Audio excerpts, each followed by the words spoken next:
Very very emotional story. बेटी की शादी के बाद दीवार पर लगी घड़ी ने आवाज की।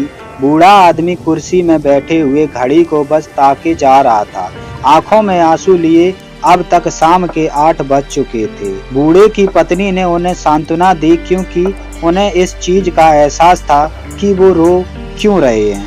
उन्होंने अपनी बेटी को कल ही विदा किया था और उनका घर अब दोबारा से सिर्फ मकान में बदल चुका है।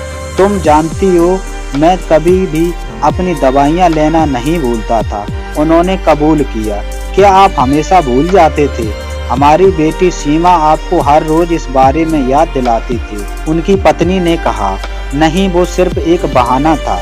मैं अपनी दवाइयाँ लेना कभी नहीं भूलता था, मुझे बस अच्छा लगता था जब वो मुझे ठीक 8 बजे रोकती थी। उन्होंने यह रहस्य कबूल किया। पत्नी के चेहरे में एक खुशी की मुस्कान आ गई। उन्होंने आगे कहा, देखो 8 बज चुके हैं और मैं सीमा को बहुत याद कर रहा हूँ, क्योंकि आज वो नहीं है रोकने के लिए। अगले ही पल उनका मोबाइल बजता है। उन्होंने मोबाइल खोलकर देखा तो उसमें सीमा का एक मैसेज आया हुआ था।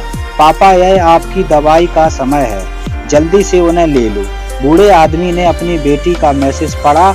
उन चंद शब्दों ने ही उस बूढ़े युगल को खुशी से भर दिया था कि उनकी बेटी पराई होकर भी पराई नहीं हुई। सीमा के पिता खुश थे कि कम से कम उनकी बेटी अब भी उनके साथ जुड़ी हुई है और हमेशा ऐसे ही रहेगी। इसलिए उन्होंने एक स्माइली में जवाब दिया। उधर सीमा का मोबाइल बजता है, लेकिन मोबाइल संतोष के हाथ में था।